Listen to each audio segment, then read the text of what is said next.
जी अस्सलामु अलैकुम रहमतुल्लाहि व बरकातुहू। अर्जु व अतमन्ना अन्नकुम बिखैर या अय्युहत तुल्लाब। उम्मीद करता हूँ आप तमाम तलबा किराम खैर आफ़ियत से होंगे। कल की क्लास में हमने डिस्कस किया था प्रेजेंट इंडेफिनिट और हमने कहा था कि प्रेजेंट इंडेफिनिट का फार्मूला है सब्जेक्ट, फर्स्ट फॉर्म और ऑब्जेक्ट। और आपको पता है कि प्रेजेंट इंडेफिनिट वो होता है जिसके आखिर में ता है, ती है या ते है वगैरह आता है। जैसे अली खाना खाता है, मैं सुबह सवेरे उठता हूँ, ठीक है, इस तरह के जो जुमले होते हैं। देखिए एक चीज़ हमने और इसमें ऐड करनी है। आपको पता है इस टेंस को सबसे ज़्यादा मुश्किल समझा जाता है। वो मुश्किल क्यों समझा जाता है? उसकी एक रीज़न और एक वजह है। वजह ये है कि फर्स्ट फॉर्म के साथ कभी कभी एस या ई एस का इजाफा होता है और कभी एस या ई एस का इजाफा नहीं होता। इसका मतलब क्या है? मैं आइए आपको इसकी एक मिसाल देता हूँ। मिसाल के तौर पे यहाँ पे आता है अली सब्जेक्ट और यहाँ पे आता है प्ले प्ले और यहाँ पे आता है क्रिकेट। यानी इसका मतलब होगा कि अली क्रिकेट खेलता है। ऐसे ही है ना? तो आपको पता है कि अली सब्जेक्ट है और ये जो प्ले है ये पहली फॉर्म है। आज इंशाअल्लाह मैं आपको ये फॉर्म्स सेंड कर दूंगा। और ऑब्जेक्ट क्या है? क्रिकेट है। अच्छा, इसकी उर्दू बनेगी कि अली क्रिकेट खेलता है। तो आपको पता चल गया कि आखिर में ता है आता है, लिहाजा ये प्रेजेंट इंडेफिनिट है। और अली सब्जेक्ट है, काम करने वाला, वर्ब क्या है? खेलना, वो प्ले आ गया। ऑब्जेक्ट क्या है? क्रिकेट। अब ये असल जुमला है अली प्लेज क्रिकेट। तो कभी कभी क्या होता है कि ये जो वर्ब होता है, ये जो फर्स्ट फॉर्म होती है, कभी इसके साथ एस या ई एस, कभी एस या ई एस आता है, कभी नहीं आता। अच्छा, आप ई एस को भी हटा दें आप आसानी के लिए। कभी एस आता है, कभी एस नहीं आता वर्ब के साथ प्रेजेंट इंडेफिनिट में। ये सिर्फ जो खुसूसियत है ये प्रेजेंट इंडेफिनिट के साथ है कि कभी एस आएगा, कभी नहीं आएगा। अब कहाँ पे एस आएगा, कहाँ पे एस नहीं आएगा, इसको हमने देखना है।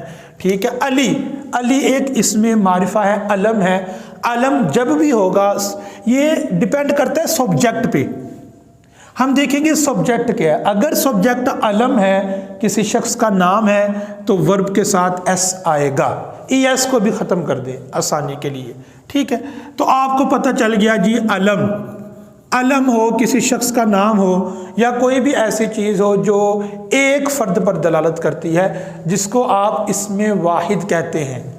इसमें वाहिद अगर सब्जेक्ट बन रहा हो तो वर्ब के साथ एस आएगा।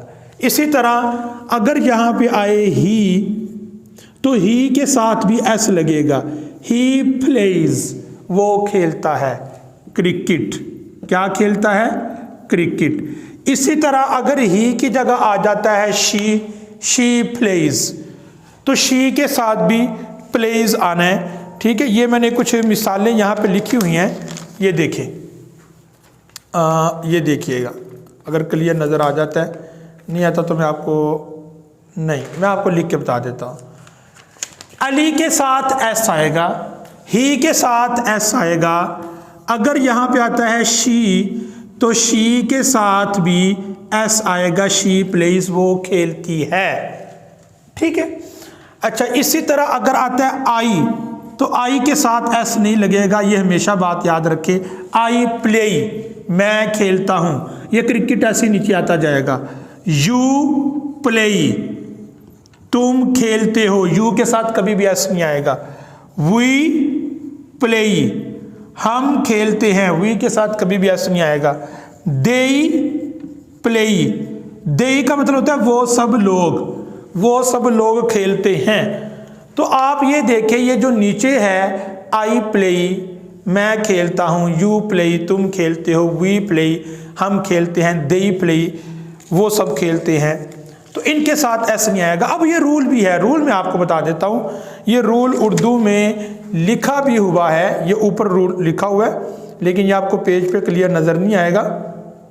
रूल मैं आपको बता देता हूँ कि रूल क्या है। रूल ये है, ये लिखा हुआ भी आपको मिल जाएगा कि अगर सब्जेक्ट, ये जो सब्जेक्ट है, अगर सब्जेक्ट क्या हो, ही हो या फिर शी हो या फिर इट हो या फिर वाहिद नाउन हो, यानी कोई भी इसम हो और हो वो मुफरद, अगर सब्जेक्ट इन चार चीजों में से कोई एक चीज हो तो वर्ब के साथ एस लगेगा, अदरवाइज वगरना एस नहीं लगेगा।